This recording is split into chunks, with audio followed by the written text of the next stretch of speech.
Hey,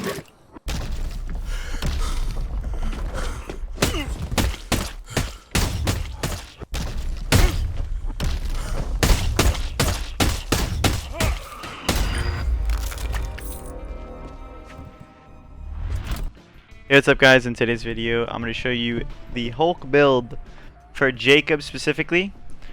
So these are the abilities. The only one you need to worry about is have the dodge, and you just want the ground pound. The ground pound is super OP on this thing. The rest don't really matter too much. This one's pretty good. This one is really OP for building Fury, and you'll see in the build like the Fury is just OP. And then this last one, it matches with the build that's Hulk, and in general the smash in this game is just broken. For the survivors, I haven't really found any good ones other else than this one. This is what makes the build just super OP. But the rest, you can put in whatever you want. I just have these. This is for early game. I have the first one and the fourth one. But every other one, I don't really have much. I got these pretty later on in the game. So yeah, this one is what makes it super OP. I think you unlock it literally by leveling up. And then this one. This one is good for Fury because you could just stay in there forever, pretty much. For Slayer, this card is the bread and butter of mobbing. This card is what makes boss killing insane, and by boss killing I mean like really strong mobs. Because when you apply a status effect, which they have enough HP to actually let them apply the status effect, you do a shitload more damage to them. This one, I think it goes only for your Fury, but if it goes for your melee, even better. Like this thing is the reason why I'm able to stun lock bosses. Because of Force breaks stam on zombies, and zombies, once they have no stam, they just fall over. And this is good for mobbing, and it just helps with the fluidity of the game. And as for the Newman perk, you want this one because you want to stay in Fury as long as you want, you know, have fun. And this one makes you invincible. You're pretty much going to be running this one for the majority of the game, and eventually you'll get this one. But I mean, once you get this one, you don't die. So that's all the cards, and now into the weapons. So for the weapons, you want a hammer or a pickaxe or any two-handed blunt weapon, because it fits the fluidity of the game, and since you're ground pounding everything, most of the mobs are just going to be on the floor anyways. So it's just easier to finish them off with a hammer. Also, for some reason with blunt weapons, I think you can hit multiple times with one hit because you're hitting limbs. You're breaking limbs. So that's another reason why hammers, like two-handed hammers, two-handed blunt weapons in general, were just OP. And as for the boss killing weapons, you want a pair of brass knuckles.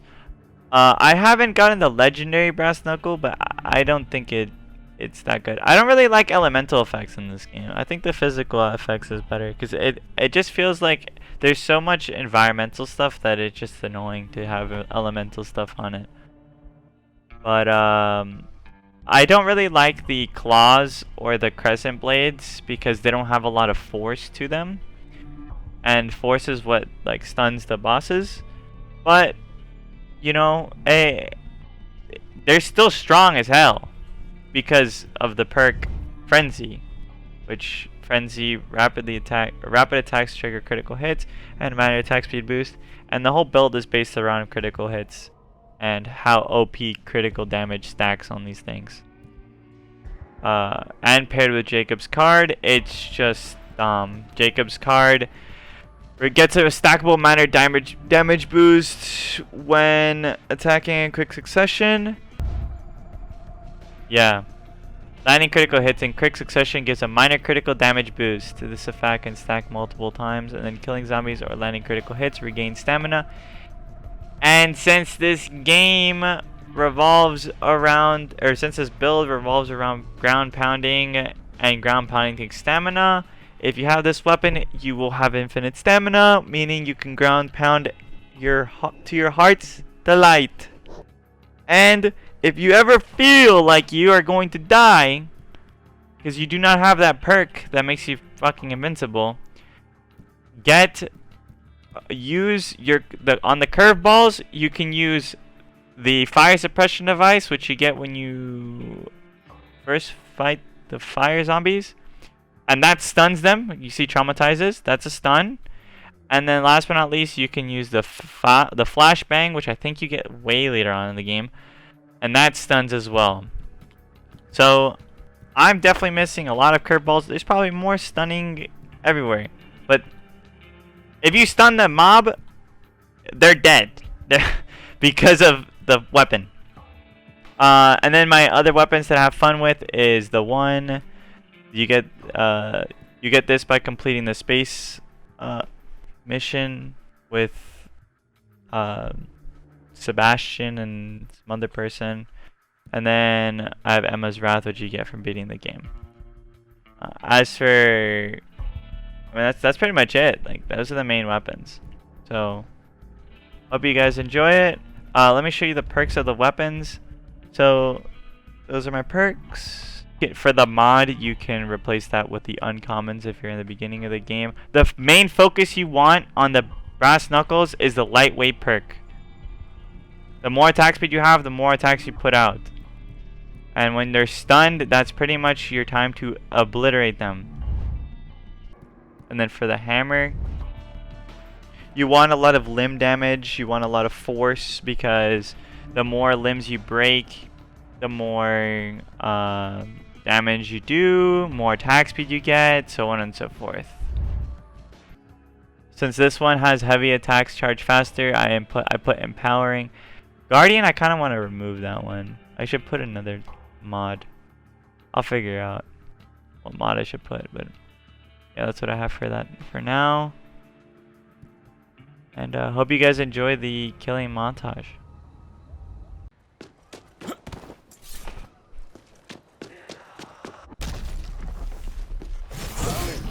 Like 4,000 damage.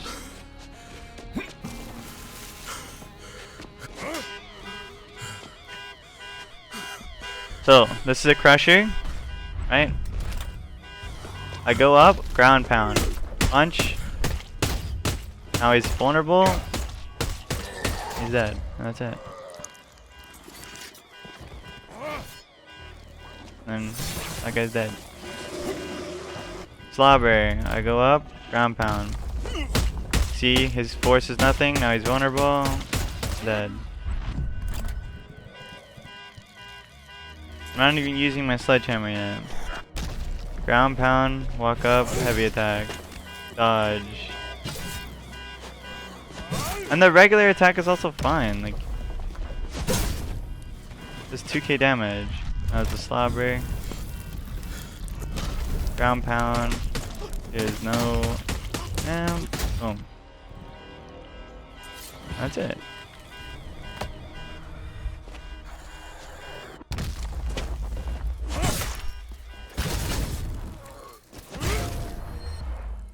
Like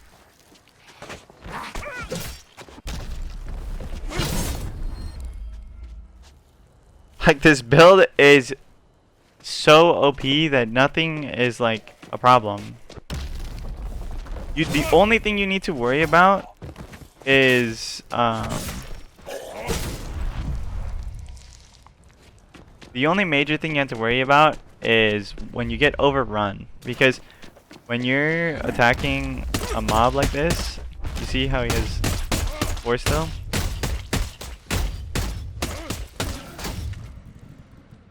So when you're attacking a mob like that, you're pretty much like forced to just keep on attacking him, obviously. But since you're getting your stam back, you just keep on ground pounding and like, and they can't do anything. So yeah. Now let me go to the hammer just so you can see. I won't use the legendary one. Actually, I'll use the legendary one because I was showing off the. So again, ground pound. Keep the shit out of it. That's it. Now what's OP about this hammer is every time I maim something, it gives it that extra like the shotgun blast. But since the limb damage is so high, I maim on every single hit. So I'm doing 4,000 damage every hit. This is another crusher. So just so you can see, look how much force damage it is. That's like OP. And if I wanted to, I could just smack him with this. Like, you see, I'm doing that much. I'm doing my hammer's damage with the fastest attacking weapon in the game. Like,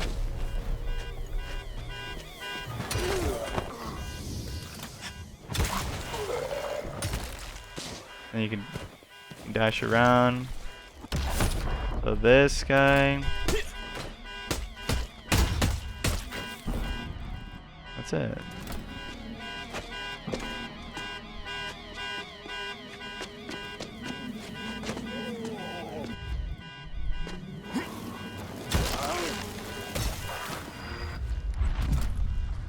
And then look, Fury. Let's say I want to use my Fury. 7k hits. 7k hits. I also get my Fury back when I kill things.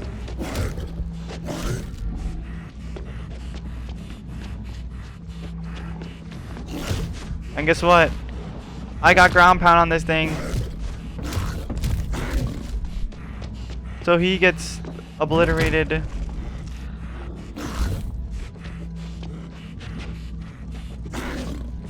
And I can stay in this form as long as I want to. I take a lot of HP after a certain point. But I can stay in here as long as I want. So there. And I come over here, ground pound. And that's it. Like, it's so OP. And I get my HP back because of the autophage.